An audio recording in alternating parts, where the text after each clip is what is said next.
Hello and welcome to the first of two programmes showcasing the work of the Tell Me Project for 2009. For the second year, school children from across the Isle of Man have been tasked with interviewing a person or persons they know aged 60 or over.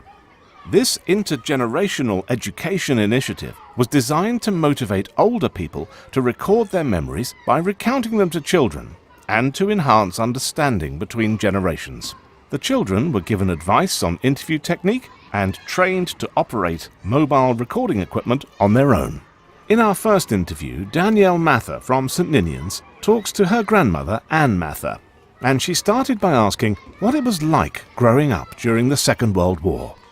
When I was living on the Isle of Man, I was brought up on the island, there wasn't a great deal of difference. I suppose the food was different, but I can't say we were greatly deprived. It was almost exciting to think of what was going on. I think the biggest difference was I simply didn't know my father until he came home when I was 6, and that created problems because I didn't know who this man was. And I think that's probably true of quite a few people who lived on the Isle of Man. Was the siren scary? I can't really say I remember it greatly on the island. It must have gone off. But I did spend quite a bit of time in London, in and around London, because we had family over there. And that was very different because it seemed more of an urgency to hear it in. And it was always wonderful to hear the wavery tones of the all clear, which came at the end of the air raid. Did any family fight in the war? Well, yes, my father, Danny McGrath, who's your great-grandfather, he was in REME, Royal Electrical Mechanical Engineers. He was in from early days of the war, so he was able to get out that bit earlier because he was one of the earliest volunteers to fight in the war. So yes, he was injured, I remember, twice. I remember hearing about my daddy being injured when he was in Belgium, but before then when he was in Egypt, because he was part of the 8th Army, who were generally known as the Desert Rats, who were fighting against Rommel in the earlier years, I think about 1942. And then when he was injured then he came back to Britain, but not to the Isle of Man, and then he joined in the Normandy landings and was also injured quite seriously when he was in Belgium. Did life change after the war? Yes, as I said, really, the main difference for me was that suddenly I had this man around the place, and my father, and I lived a very quiet and sheltered life, living with just my mother, and then with my grandparents, and then suddenly there was this man who came back and was quite a whirlwind in his personality. So yes, it was quite different. It took a bit of adjusting too. What was the worst part of the war? Well, I suppose it was growing up without knowing my father, so that when he did come back, he was an intruder. And I think if you read a bit about World War II, a lot of people felt that too. Who was this man who suddenly came in and started telling you what to do, because you'd never had this before? Also, I suppose, because as I said, we went away a lot. It was very different when we were across, and we actually went before my father went for the D-Day landings in 1944. My mother and I went away and we lived on a farm, McDonald's farm, interestingly enough, somewhere in Surrey, and my father used to come and see us quite often, so we had some trying to build a relationship up then.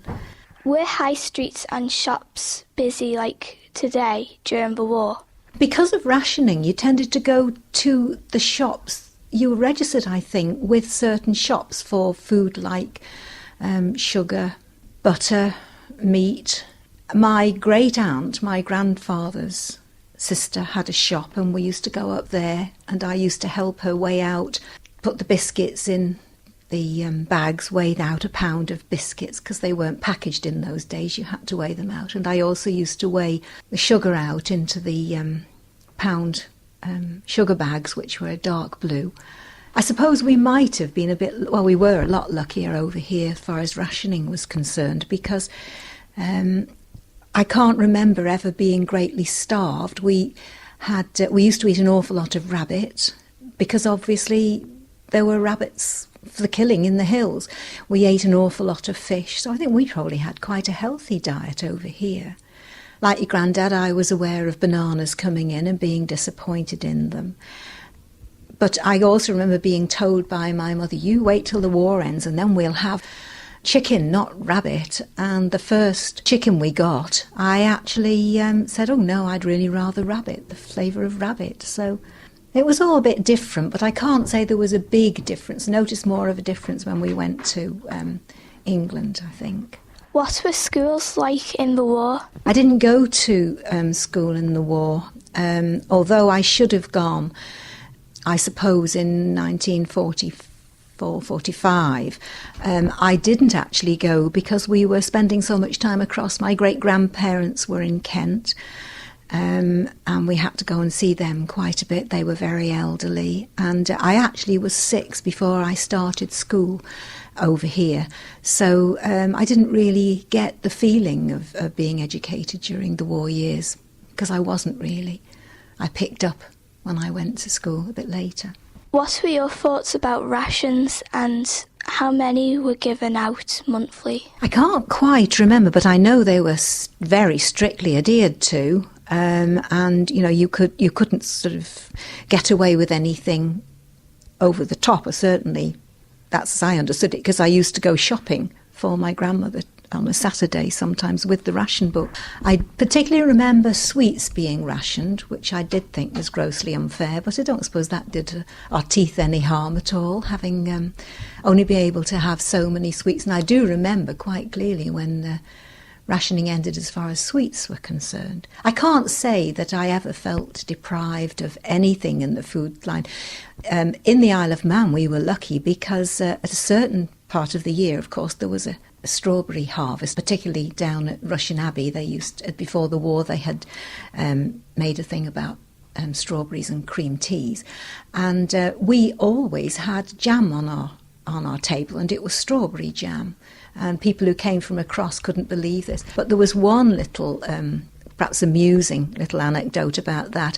At the end of the war, when you could get more, rationing was off, when you could get more jam, I was told not to worry about only putting jam on one half of the bread in a sandwich. I could put it all over the sandwich because now the rationing was off. And I can remember thinking, what on earth would anyone want to do that for? It's perfectly adequate with just on one side. So I wasn't really greatly affected by rationing, I don't think. How long did it take to get back to normal after the war? Well, I think it was in the 50s, really. Certainly I can remember being at St Thomas's School in Douglas and going to a little sweet shop nearby with my sweetie rations. So I would say it was certainly late 40s, I suppose. I think it went on till about 1953 in some respects. But as we were probably lucky, really, living on the Isle of Man. What is your most memorable time during the war? Strangely, it's nothing to do with the Isle of Man. It's when we were visiting family in London and in Kent. I have a vague memory. I can remember a sound. I can remember a sound suddenly stopping. Nobody knew what it was. Everyone was looking to see what it was. I can remember being pushed behind a wall and a big bang and a lot of dust in the air. My mother told me years afterwards, what I actually was remembering was we were not too far away from the first doodlebug which landed. I think we must have been in Kent, although we could have been in the south of London at the time, and the Germans were sending them over by rocket over the channel, and apparently we were aware of the very first one because then it was realised and publicised that when you hear a buzz, and it stops, that's when you're in danger. You're fine while the buzz is on. It was like an angry hornet sound. But once it stops, you had to take shelter quickly. So that's my main memory, I think, of the war. Anne Mather talking to her granddaughter, Danielle Mather, from St Ninian's High School. Jack Gibney, also of St Ninian's High School, talked with Brigadier Norman Butler and started by asking him where he grew up. I grew up in London, and I was there during the war, from the Second World War. How did you handle the Blitz? Funnily enough, for an 11-year-old, which is what I was, it was less frightening than you'd think. It was sort of more exciting than frightening. It was, of course, dangerous. You did see people killed, or see people who had been killed, I think, put it that way. But basically you went to bed at night in the shelter in the garden. Not everyone had a shelter, but we did. And you heard all this noise, and then after a time you slept in spite of the noise. You'd get up the next day and you'd find some of the wreckage. You'd find a house not too far from you had been destroyed. You might even find a friend of yours had been injured or killed. Were you evacuated during the bombing campaign? I was evacuated, but the way it worked is I was evacuated before the bombing, and we got fed up after 9 months of phony war and came back. And I was actually in London from October 1940 through the Blitz. I then went again away to Wales and came back finally to London in 1942. Did you have any members of your family in the military? Yes, my father was in the Air Force. Most of the adult members of the extended family were in the military. My father was in the Air Force. My uncle was a regular sailor who did serve at Dunkirk, and I was there when he came back from Dunkirk, which was quite an experience because his hair had gone from a dark grey to white. What year did you join the armed forces? I joined in 1947, so it was national service when I joined.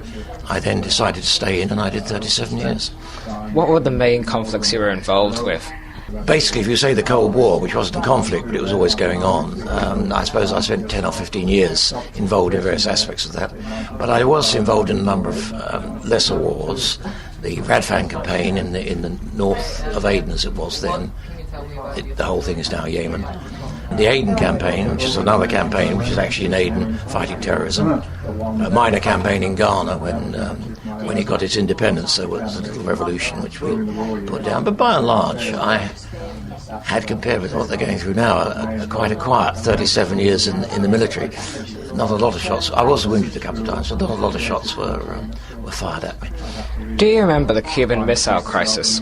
Yes, I do. I was in a quite an important position at that stage, important in terms of what I was doing. I was only a major, but I was in charge of the contingency planning for the land forces Central Europe. That's all the NATO land forces in Europe.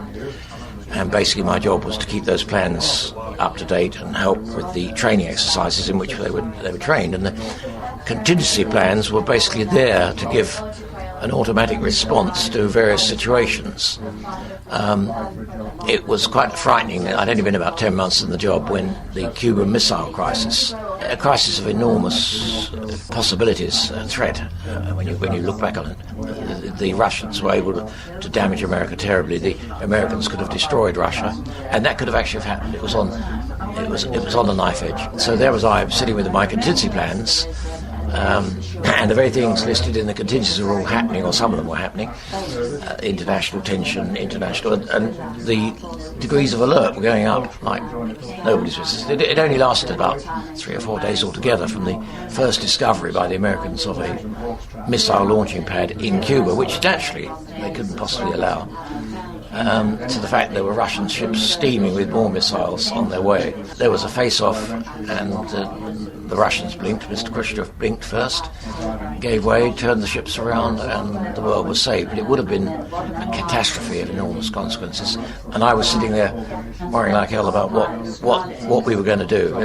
I was more worried about things like the Russians coming over. Obviously, if the missile had been fired, the Russians would have attacked in Europe. And that was my particular area of responsibility. Brigadier Norman Butler talking to Jack Gibney of St Ninian's High School about life during the Cold War. You're listening to Tell Me on Manx Radio. In this first of 2 programmes, we're focusing on memories of the Second World War. As well as taking part in the D-Day landings, Hector Duff also served in North Africa. Ailish Swift from St Ninians wanted to know how old he was when he signed up. I was 19. I registered with the first batch of conscripts. They were 19 years of age and registered in Peel, and I was 19 then. Who did you leave behind when you left? So, like your family?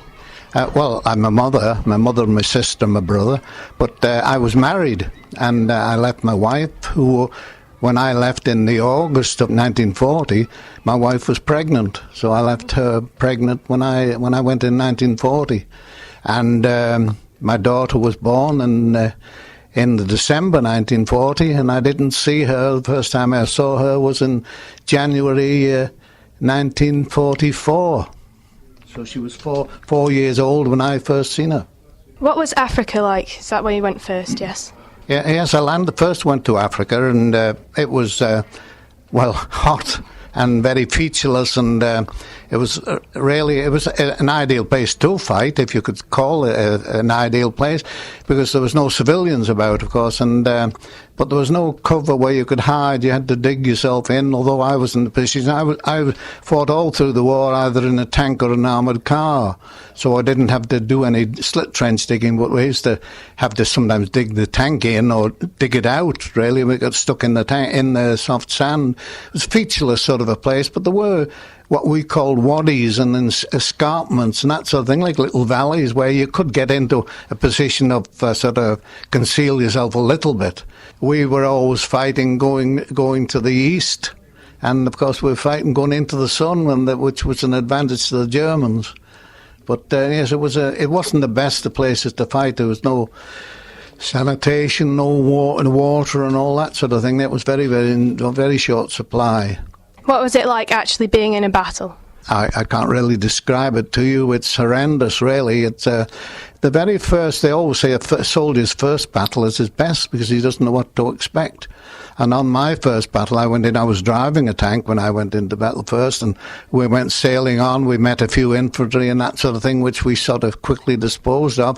But we quickly ran into the German tanks and anti-tank guns, and we soon realised that things weren't going to be pleasant. And within minutes, the tanks were hit and knocked on fire and that sort of thing. And a burning tank is a horrible thing, really. It's like a dragon with flames spurting out from it, and if the men are injured when they're in it, they can't get out and all that sort of thing. It's not very pleasant. It's I wouldn't recommend it to anybody, and anybody that says they're not frightened going into action, I don't think they're telling the truth.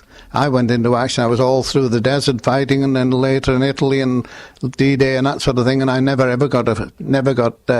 could never say that I went in without any fear. Everybody's got fear, even ladies or everybody, fears of heights or whatever. And when you go into action, you're the same. But it depends how much control you can exercise over that fear at the time. And that's not helped by... And if you go into, say, when we went into action, if we seen one of our tanks on our flank, right or left side, and that sort of thing going up in flames or getting knocked out, we would think, oh, that's Jim or Jack is gone. Who's going to be next? So that exercise gave you a little bit more fear, and you had to be more sort of determined to try to exercise control over it in situations like that. Did you get training for the tanks, or were you just shoved into them? Oh, no, I was trained before I went out from England. I was trained, and I started my training in a tank, and within 10 weeks I was in Egypt. But I could drive before I went into not tanks, of course. I could drive before I went into the army, and we did all the training. In a tank, you have to be capable of being a driver or an operator or a gunner. You're trained to do all three because you sort of maybe transferred from one tank to another. If one tank is knocked out, they may say, I want a couple of drivers or two gunners or something like that. So you had to be sort of able to do all things. And I eventually got to be that I was sometimes as a corporal, even I was in charge and command of a tank and that sort of thing. And which put a lot of onus and pressure on you when you thought, well, I'm going to say to do this, and 3 or 4 men sitting alongside of me, and I was taking their lives putting their lives at risk. But you got used to it, and they all accepted it. We're all a happy little band in a I can't say that I was very long with a particular crew, because I was in a lot of tanks that were knocked out and that sort of thing. But we all got to be a little family, and all used to help each other, even the officers, we called them by their Christian names and that sort of thing, unless they were very senior. You were in the Desert Rats. Yes. Why do you have that nickname? Well, every division has a sign. You see, you couldn't have divisions wandering about without being noted. And when you go into battle, every division has what they call a centre line, or we used to call it then Charlie Love CL centre line. Now, so that that's to prevent one division sort of firing on another, which could be a friendly one. So you all had the divisional signs. The Desert Rats, we were on the desert longer than any other regiment, and there was a little reptile on there called a jabor, which was a long rat with long hind legs and a tail which had a sort of a spade on the end of it, which you used to use to dig in the sand and that sort of thing. And they got quite tame if you were stationed. And before the 1941 battle on the desert, we were static for a long, long time. And these little jabors and the gazelles and that sort of thing used to come round. So we chose, I don't know who, we chose to have the jabor as our divisional sign. And I've got it here on my lapel now still. The D-Day landings you were also in, what were they like? Well, I was sort of fortunate. I didn't go in till afternoon on the morning, but a lot of our lads went in early in the morning. Not so much our tanks, you see. Tanks could land, and we did have DD tanks called swimming tanks that could land, but I didn't have one of them. I was in the orthodox Cromwell tanks. And our division, the 7th Armoured Division, again, were going to be the first tanks to land that were operational tanks to fight. So I landed in the afternoon. In the morning, it was must have been horrendous, because it was bad enough when I landed in the afternoon, and I landed in an armoured car, not a tank, with a lot of the regimental adjutants of the other regiments. We landed because our division, the 7th Armoured, were going to land in the morning after D-Day, D-Day +1. So we had to go to find out a place where they could go. When we landed, you see, our tanks were waterproofed, and you could fight with them being waterproof, but not very well. It prevented the turret from traversing and that sort of thing, and the engine overheated and that, so we had to get rid of that. So we had to find places for there's 3 armoured regiments in the division. We had to find places for them. So their adjutants were with me. Was a group of about 10 or 12 armoured cars, and we landed, and it was the only thing we could say, we were being shelled. I wouldn't say they were firing at a particular individual car. They were firing at an area. They knew where we were landing, and we were firing. So our job was to get off the beach as quickly as we could.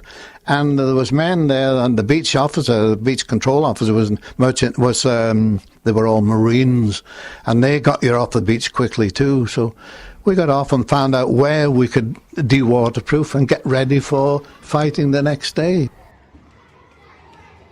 That was Hector Duff, talking to Ailish Swift of St Ninians. This is Tell Me, reflecting the work of the Tell Me project for 2009. Next week on the programme, we'll hear about growing up in Scotland, in Renfrewshire to be exact. We'll also hear from Major Charles Wilson, a career soldier who tells Adam Creemore what made him decide to join the army. He'll also tell Adam about life during the Cold War. June Gaughan talks to Ellie Stevenson and Naomi Griffiths about guiding and the Brownies and some of the changes that have taken place over the last few years. And Graziella Pedro and Jordan Lamb from Murray's Road School are fascinated by what Mrs. Janet Norris has to tell them about growing up in years gone by. All of that and more on next week's Tell Me programme at the same time here on Manx Radio. Thanks for listening. I'm Mark Tiley. I look forward to your company then.